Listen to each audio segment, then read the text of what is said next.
प्रिय विद्यार्थियों, नमस्कार। आज मैं आपको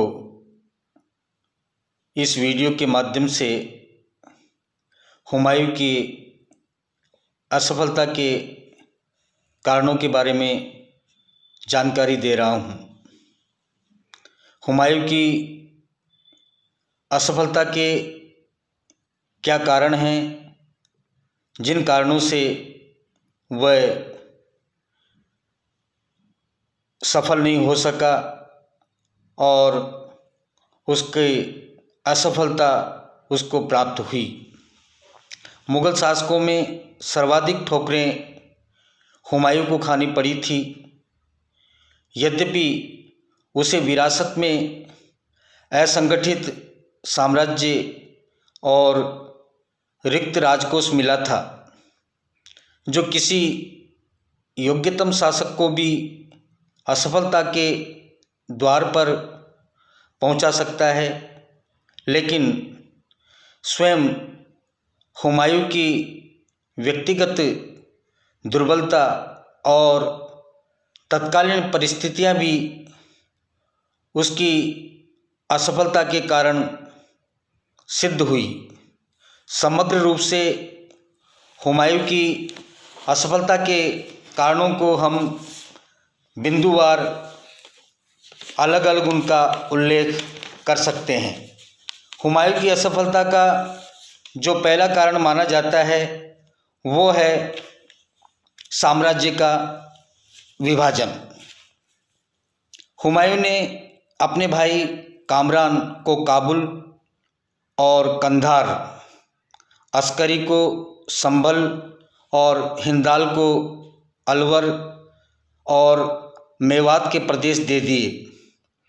इस विभाजन से मुग़ल साम्राज्य की एकता छिन्न भिन्न हो गई और राजकीय आय कम हो गई। तो साम्राज्य विभाजन भी हुमायूं की असफलता का हम एक प्रमुख कारण मान सकते हैं। साम्राज्य विभाजन के कारण भी हुमायूं असफल हुआ। दूसरा जो उसकी असफलता का कारण है वो है धन की अपव्ययता।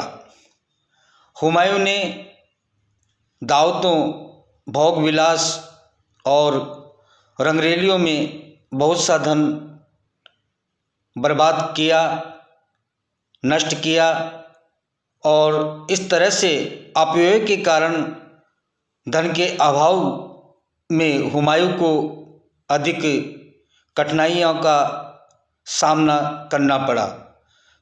तो धन के इस तरह से ज़्यादा फिजूल खर्ची करने के कारण भी हुमायूं को अपने शासनकाल में कठिनाइयों का सामना करना पड़ा था। तीसरा जो कारण हम मान सकते हैं हुमायूं की असफलता का वो है भोग विलास और रंगरेलियों में समय नष्ट करना। हुमायूं अपना बहुमूल्य समय भोग विलास और रंगरेलियों में नष्ट कर दिया करता था।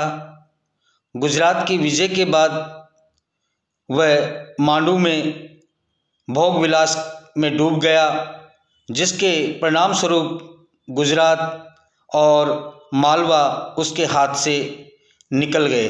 तो इस प्रकार से उसके जो चारित्रिक दोष था, भोग विलास और रंगरेलियों में अपना महत्वपूर्ण समय नष्ट कर देने का, उस कारण से भी हुमायूं अपने जीवन काल में असफल हुआ। चौथा जो हम कारण मान सकते हैं हुमायूं की असफलता का वो है प्रजा की सद्भावना और सहयोग प्राप्त न करना। हुमायूं दीर्घकाल तक बहादुर शाह तथा शेर शाह सूरी के विरुद्ध युद्धों में लिप्त रहा।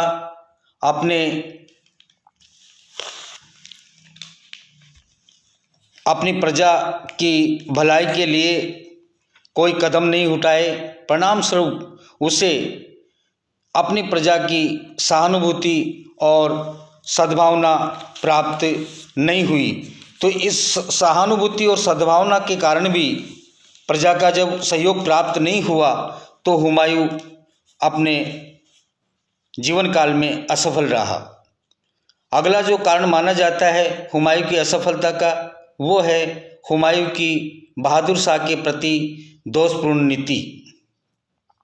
जब बहादुर शाह चित्तौड़ के दुर्ग का घेरा डाले हुए था, उस समय बहादुर शाह पर आक्रमण न करके हुमायूं ने भारी भूल की। उसने बहादुर शाह की शक्ति को पूर्ण रूप से नष्ट नहीं किया।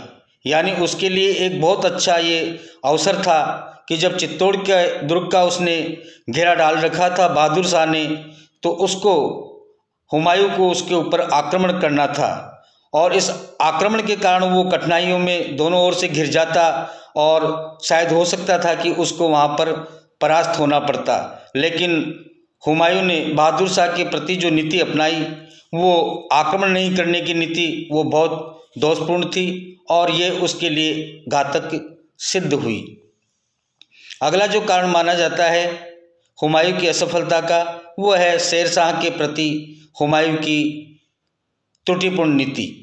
यद्यपि 1532 ईस्वी में हुमायूं ने शेर शाह को चुनार के दुर्ग में घेर लिया था, परंतु उसकी शक्ति को पूर्ण रूप से कुचले बिना उसने दुर्ग का घेरा उठा लिया।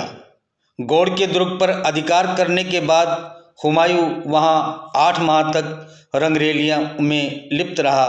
तो इस प्रकार से शेरशाह के प्रति हुमायूं ने जो नीति अपनाई वो भी दोषपूर्ण सिद्ध हुई और इस दोषपूर्ण नीति के कारण हुमायूं असफल रहा। अगला जो कारण हम बता सकते हैं हुमायूं की असफलता का, वो है चौसा और कन्नौज की लड़ाइयों में हुमायूं की भूलें।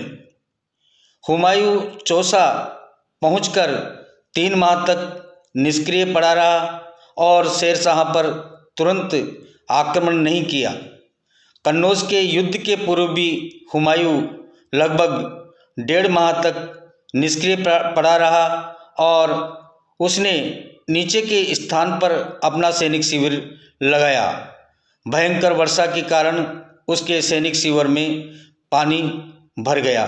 तो इतिहासकार उसकी असफलता के लिए चौसा और कन्नौज की लड़ाइयों में जो उसकी व्यूह रचना थी हुमायूं की, उन नीतियों को भी दोषपूर्ण माना है। उसने हुमायूं की भूलें मानी है। इन भूलों के कारण भी वो हुमायूं असफल सिद्ध हुआ। 8वां जो कारण माना जा सकता है वो है हुमायूं की विवेकहीन उदारता। यद्यपि हुमायूं के भाइयों और संबंधियों ने हुमायूं के विरुद्ध बार बार विद्रोह किया, परंतु हुमायूं ने अपनी विवेकहीन उदारता का परिचय देते हुए उन्हें बार बार क्षमा कर दिया।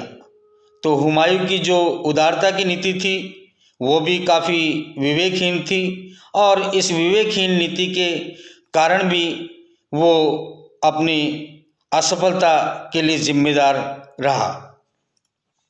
अगला जो कारण हम उसका मान सकते हैं हुमायूं की असफलता का, वो है हुमायूं के चारित्रिक दोष।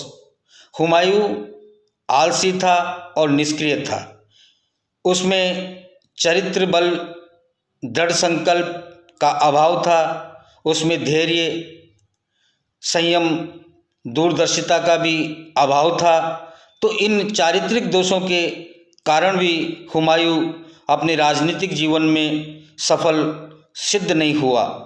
तो प्रिय विद्यार्थियों, इस वीडियो के माध्यम से मैंने आपको हुमायूं की असफलता के कारणों पर जानकारी दी है कि हुमायूं क्यों अपने राजनीतिक जीवन में असफल हुआ, उसके बारे में। धन्यवाद।